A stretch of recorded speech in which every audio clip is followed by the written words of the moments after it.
습니다. 조국 황운하 비례 출마, 여의도 입성 예약? 이런 예약 제도가 있나요? 여러분 어떻게 보십니까? 실형받고 비례 출마한답니다. 조국 대표도 마찬가지죠. 2심에서 징역 2년, 황운하 의원도 1심에서 징역 3년, 공직선거법 위반 혐의입니다. 그것도 간단치 않은 혐의인데요.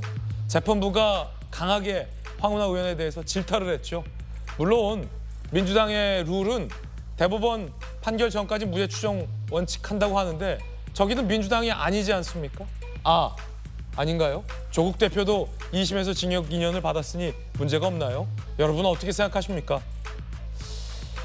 황운하 의원 같은 경우는 불출마 선언을 뒤집었습니다.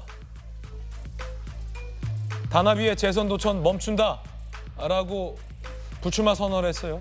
그런데 신생정당에 의정활동 경험 있는 의원이 있어야 된다라면서 비례대표를 신청했고요. 논란이 일자 조금 전 이런 입장을 냈습니다. 언론이 사실과 다른 보도를 했다는 겁니다. 황운하 의원, 나는 22대 총선 불출마라고 말한 사실이 없다. 대전 중구에서 재선 도전하지 않겠다는 거지 출마 자체를 안 하겠다는 건 아니다라는 겁니다. 그래서 입장을 번복했다는 보도는 오보다라고 얘기를 했습니다. 번복이 아니라는 겁니다. 그 지역에서만 안 나가겠다는 거지 총선을 안 나가겠다고는 얘기하지 않았으니 총선 불출마를 번복했다는 언론의 보도는 오보라는 겁니다. 글쎄요, 이게 오보냐 아니냐라는 논란은 너무나도 작은 논란이어서 눈에 들어오지 않고 2심에서 유죄고 1심에서 유죄인데요. 문제는 이분들이 비례를 앞번호를 받았을 때 지금 흘러가는 모양대로라면 다시 한번 국회의원을 달 혹은 국회에 입성할 가능성이 매우 크다는 것 아니겠습니까? 박성희 전 차관님은 어떻게 보십니까? 조국답고 황운하답다 이렇게 좀 말씀드릴 수밖에 없을 것 같아요. 한 분은 1심에서 유죄받았고 한 분은 2심에까지 가서 유죄받았고 다시 강조하지만은 국회의원을 가장 간단하게 정의하면은 법을 만드는 사람들이거든요.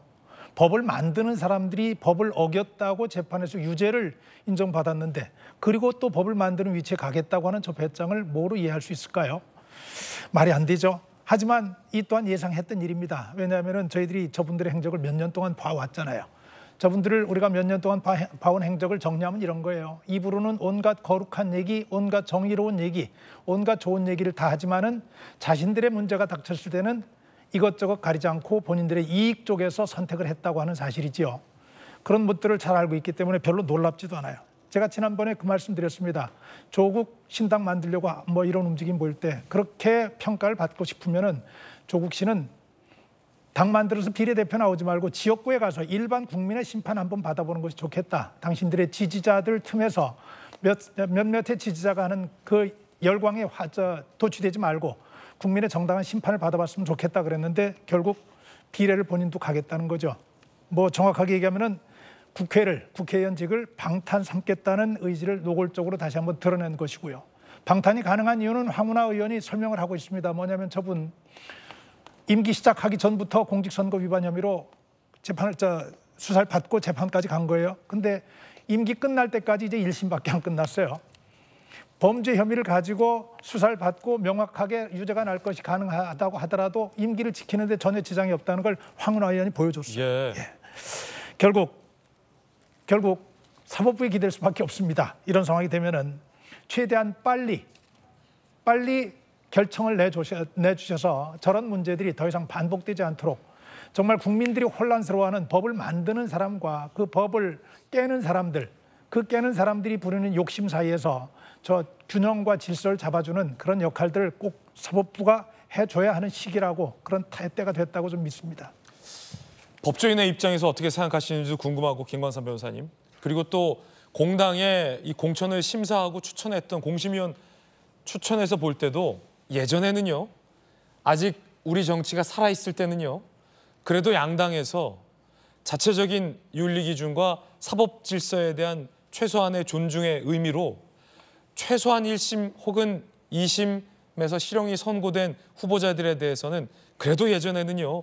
양당에서 공천에서 배제하는 분위기는 있었습니다. 그런데 지금은 어떻게 된 거죠? 근데 대한민국 역사에 있어서 이게 아마 일종의 이제 정치 코미디가 될 거예요.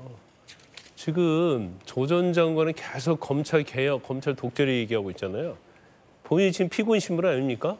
황운하도 마찬가지예요. 피고인 신분이에요. 그런데 지금 유일하게 지금 조국 당에 들어간 사람 중에서 국회의원 유일한 국회의원은 황운하단 말이에요. 황운하 의원이단 말이에요. 그럼 황운하 징역 3년 받은 사람 아닙니까? 그러면 만약에 비례대표에 들어가게 돼서 선수에 들어간다고 합시다. 그래서 실형 선고가 그대로 선고가 돼버리면 대표도 그렇고 유일한 의원이 둘 다 국회의원직을 수행할 수 없게 되는 거예요. 그게 굉장히 코미디고 또 하나는요. 지금 둘 다 피고인 신분이잖아요. 그것도 실형 선고받는 피고인 신분인데 검찰 개혁, 검찰 독재를 주장하면서 문재인 정부 때 양성된 정치 검사들을 조국 혁신될 때 영입을 하잖아요.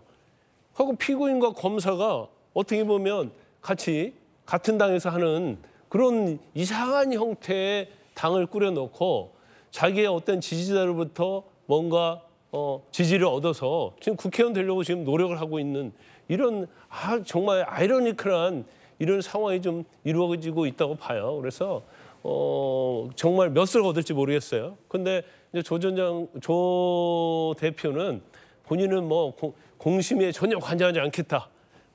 뭐 하라는 대로 하겠다는데 본인이 대표잖아요. 공심에서 알아서 하겠죠. 그럼 선수에 당연히 주지 않겠어요? 근데 나는 관여하지 않았다.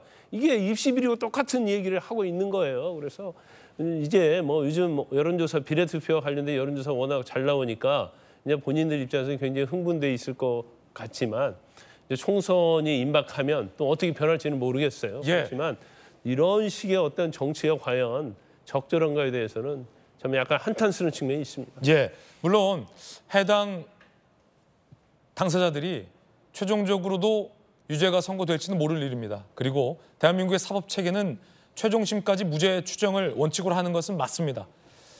그런데 혹여 정말 의원에 입성을 했는데 국회의원 배지를 달았는데 그런데 최종심에서도 유죄가 나와서 그 국회의원직을 상실한다면 누구처럼 말이죠.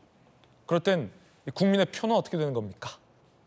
그 국민의 표의 무게를 생각하는 정치인은 지금 어디에 있습니까? 이런 지점 묻지 않을 수 없습니다.